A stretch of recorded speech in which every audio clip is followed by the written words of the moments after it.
Olá, pessoal. Mais uma aulinha de física, falando aqui sobre a parte de física 2, que é a parte referente à física térmica.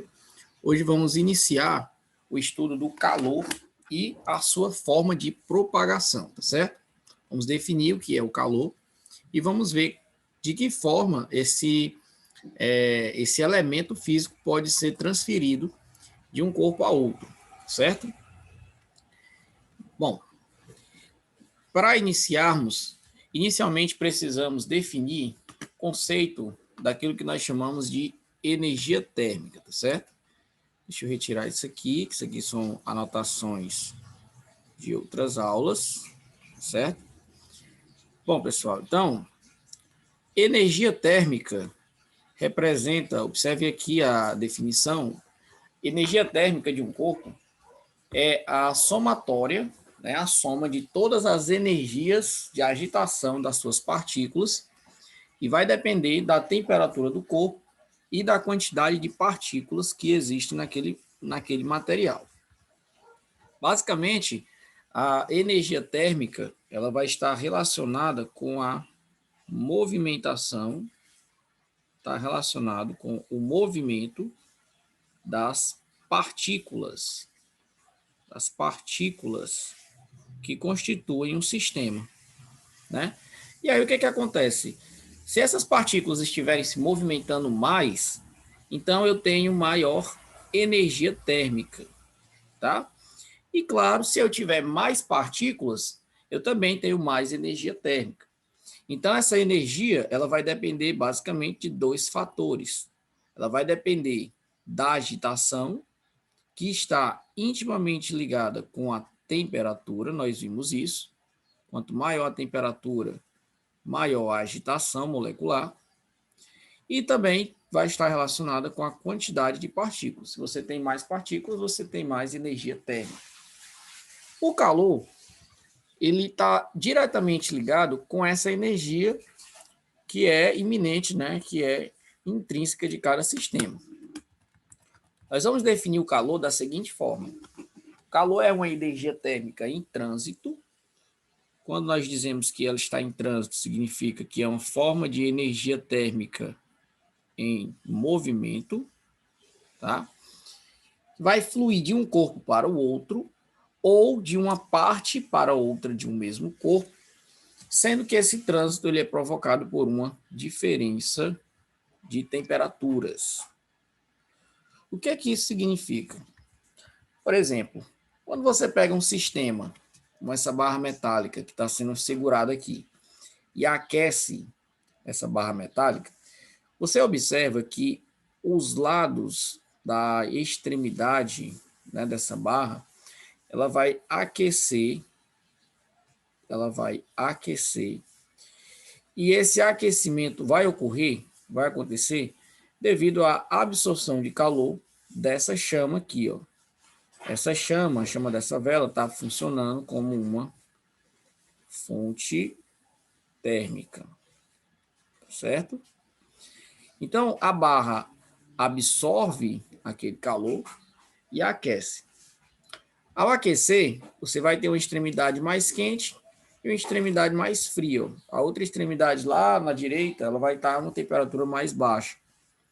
Então, como você tem uma diferença de temperatura, o que vai acontecer nessa situação é que uma das extremidades vai ter maior energia térmica, aqui, ó, onde você tem o lado esquerdo, você tem maior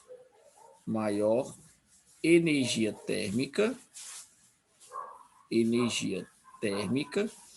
e essa energia ela vai fluir em direção à outra extremidade, onde você tem energia, menor energia térmica. Então, o transporte de energia térmica de um corpo a outro, ou entre partes de um mesmo corpo, nós vamos chamar de calor, certo? Isso é o calor. Para que haja calor, é preciso que haja obrigatoriamente uma diferença,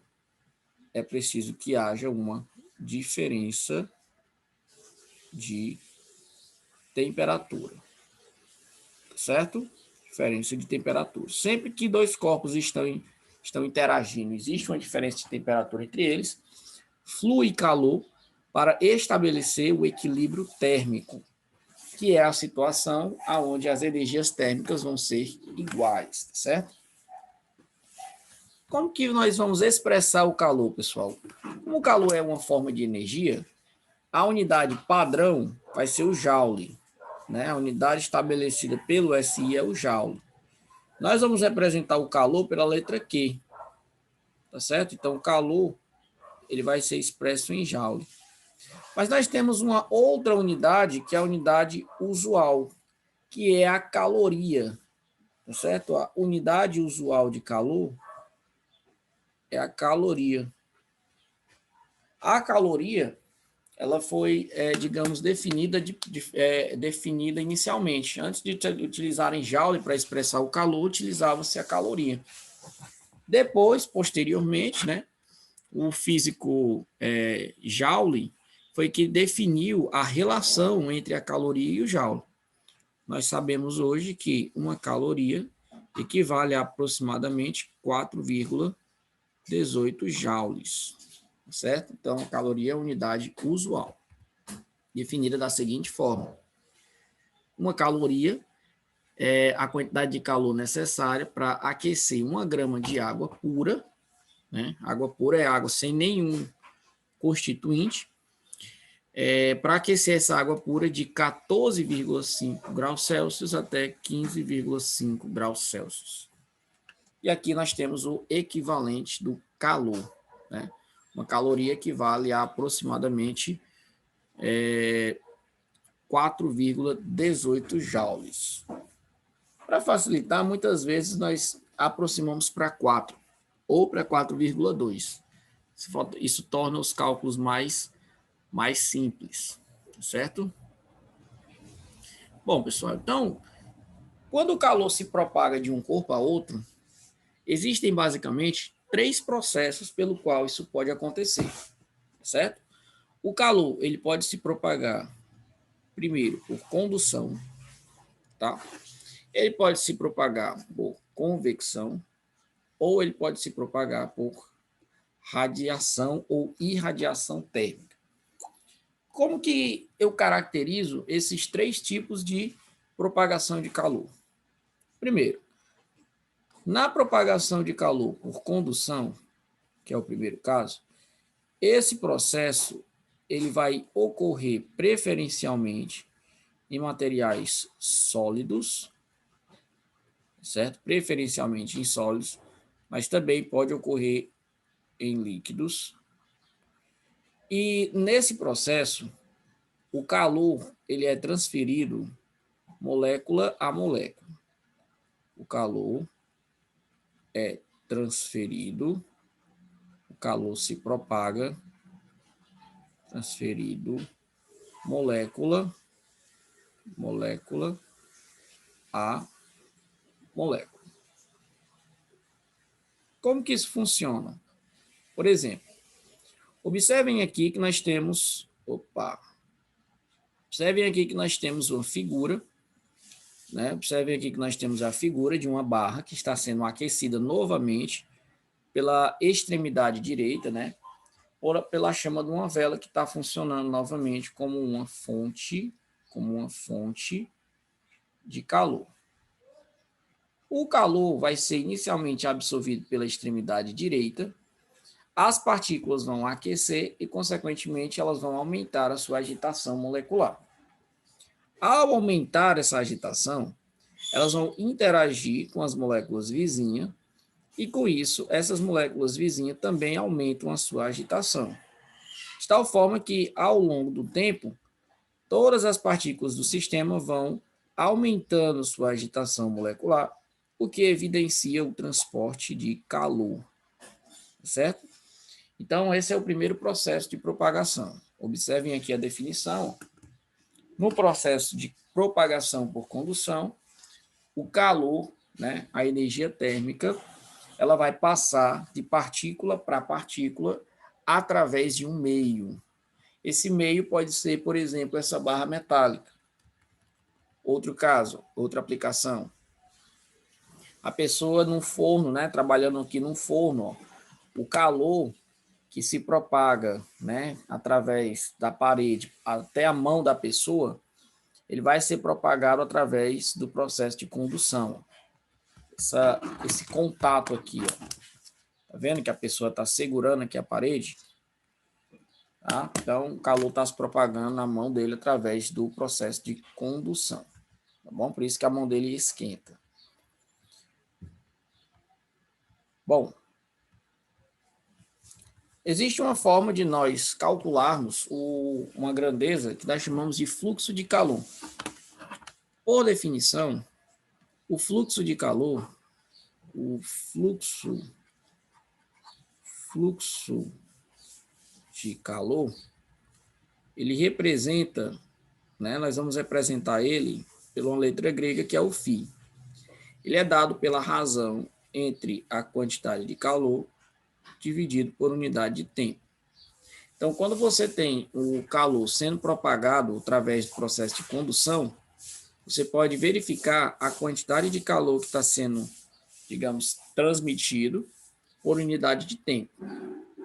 A unidade do fluxo de calor é o joules por segundo ou a caloria por segundo. Essa é a unidade padrão e essa é a unidade usual. Bom, quem inicialmente definiu matematicamente como calcular o fluxo de calor foi esse rapaz chamado Fourier. Então, ele verificou que esse fluxo de calor ele é proporcional à área do material por onde o calor está fluindo, à diferença de temperatura e inversamente proporcional à espessura do material. Então, observe, nessa equação, a constante de proporcionalidade é o chamado coeficiente de condutibilidade térmica. Condutibilidade térmica. Essa constante ela vai definir a facilidade que o material tem de conduzir calor. Os materiais que são mais condutores, eles vão ter um maior valor de K. E os materiais que são mais isolantes, eles têm um menor valor de K. Na figura, esse A aqui representa a área da secção transversal do material. Seria essa área aqui, ó. Se você pegasse aqui essa barrazinha, o valor dessa área aqui, ó, essa área aqui seria o valor de A. A diferença de temperatura, você vai pegar a temperatura mais alta e subtrair da temperatura menos alta. Temperatura mais baixa, né? Porque é preciso que haja uma diferença de temperatura para que haja o fluxo de calor. E a espessura é literalmente o comprimento do material, a distância entre uma extremidade e a outra extremidade, tá certo? Vamos fazer um exemplo, ó. Vamos fazer aqui um exemplo para a gente verificar como que funciona, como que nós podemos aplicar essa equação. Deixa eu pegar aqui um exemplozinho para nós. Pronto. Deixa eu pegar esse exemplo aqui para a gente poder trabalhar. Questãozinha 10ª aqui no nosso material.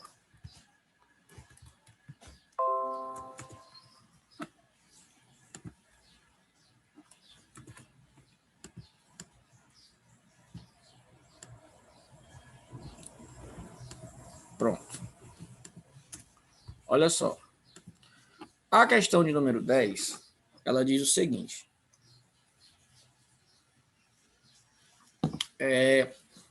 Uma barra de alumínio de 50 centímetros de comprimento, valor de L aqui, ó, 50 centímetros, e área de secção transversal A igual a 5 centímetros quadrados, tem uma de suas extremidades em contato térmico com uma câmara de água, uma câmara de vapor de água em ebulição a uma temperatura de 100 graus Celsius. 100 graus Celsius, ok. A outra extremidade está imersa em uma cuba que contém uma mistura bifásica de gelo fundente a uma temperatura de 0 graus Celsius. Bifásica, gente, é porque tem água no estado líquido e no estado sólido. E aí o equilíbrio térmico está em 0 graus Celsius. Então ele diz aqui, ó, a pressão atmosférica local é normal, sabendo que o coeficiente de condutibilidade térmica do alumínio, que é aquele K, né, aquela constantezinha, sabendo que o valor de K é igual a 0,5 calorias por segundo vezes centímetros vezes graus Celsius, calcule. Letra A, ele quer saber qual é a intensidade da corrente térmica através da barra, ou seja, ele quer saber qual é o fluxo de calor. Quanto vale o fluxo? Ok? Então, não tem segredo, é só nós aplicarmos a fórmula de Fourier. Fluxo de calor vai ser proporcional à área, a diferença entre as duas temperaturas, entre T1 e T2, tudo isso dividido para o comprimento do material. E aí nós vamos substituir os valores. Todos foram dados na equação, na questão. Por exemplo, o valor de K, 0,5. O valor da área é 5. A diferença de temperatura, você vai pegar a maior, que é 100, menos a menor, que é 0. E vai dividir tudo isso pelo comprimento, que é 50. Logo, esse fluxo de calor, ó, aqui, se nós fizermos essa conta, em cima, 0,5 vezes 5 dá 2,5. Vezes 100 dá 250. Tudo isso dividido para 50. Logo, meu fluxo de calor é 5 calorias por segundo. Ok? 5 calorias por segundo. Essa é a quantidade, né? Essa é a quantidade de calor que está fluindo de um corpo para outro, de uma extremidade para outra. Letra B. Opa, perdi aqui a... Deixa eu ver aqui.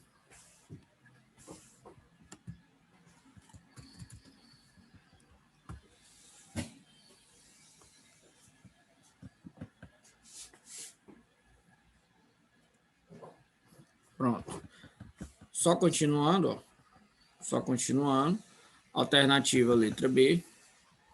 Faz mais uma pergunta. Ó. Ele quer saber qual é a temperatura numa secção transversal da barra situado a 40 centímetros da extremidade mais quente.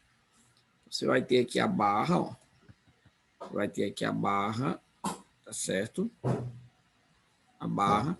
A extremidade mais quente, a gente pode ver aqui, ó, que é a extremidade da esquerda, ó. Ela tem uma temperatura T1 igual a 100 graus Celsius. Como é que eu estou vendo isso? Pelo desenho, tá certo? Pelo desenho aqui, ó. E do outro lado eu tenho a extremidade mais fria, que vale 0 graus Celsius, a temperatura da cuba. Então, eu quero saber, ó, o comprimento total da barra é 50 centímetros. Ele quer saber quanto é a temperatura em um ponto aqui, ó, que eu vou ter uma temperatura T, e esse ponto ele se encontra a 40 centímetros da extremidade mais quente. O outro ponto, se a barra tem 50 centímetros, o outro ponto está a 10 centímetros da barra mais fria. Então, se nós supormos que o sistema atingiu uma condição que nós chamamos de regime estacionário, se a barra atinge o chamado regime estacionário, nós podemos inferir que o fluxo de calor ele é sempre constante, ele é sempre o mesmo, certo? O fluxo de calor é sempre o mesmo ao longo de toda a extensão da barra. Então, nós vamos fazer o seguinte, nós vamos calcular o fluxo de calor nessa primeira extensão aqui, vamos achar uma quantidade φ, e vamos calcular o fluxo de calor aqui, que também é φ, porque o fluxo de calor vai ser sempre o mesmo. Então, nós vamos igualar o fluxo de calor na região 1 igual ao fluxo de calor na região 2 e vamos aplicar a lei de Fourier novamente. Então, nós vamos ter que constante de condutibilidade vezes a área, vezes a diferença de temperatura 1, que é T1 menos T. Eu estou olhando para essa primeira partezinha aqui. Ó. A temperatura mais alta é T1, que está em contato com a parte quente, né? E a temperatura mais baixa é T, que eu quero descobrir. Qual vai ser o comprimento aqui? Ó? 40 centímetros. Olhando agora para a parte 2, nós vamos ter ó, constante área vezes temperatura mais alta agora é T e a temperatura mais baixa é T2. E o comprimento agora, ó, observem, de acordo com a questão, vale 10 centímetros. Podemos simplificar Ka com Ka, certo? E agora, vamos substituir os valores. Ó. Que é a temperatura T1? De acordo com a questão, é 100 menos T, que eu quero descobrir, sobre 40. Isso aqui vai ser igual, ó, do outro lado eu vou ter T menos 0 sobre 10. Posso simplificar esses zeros no denominador e vou fazer aqui meio pelos extremos. Então, eu vou ter ó, 100 menos T igual a 4T. Esse menos T ele vai passar para o outro lado positivo. Então, vai ficar 100 igual a 5T. Logo, o valor de T vai ser igual a 20 graus Celsius. Então, a temperatura a 40 centímetros, a extremidade mais quente, vale 20 graus Celsius, ok? Só conferindo nossas respostas, letra A, 5, letra B, 20, né? Aqui estão conforme de acordo com o que nós calculamos, tá? Bom, pessoal, então, na próxima aula a gente vai dar continuidade e vamos definir, né, as outras formas de propagação do calor, tá certo? Muito obrigado pela atenção e até a próxima.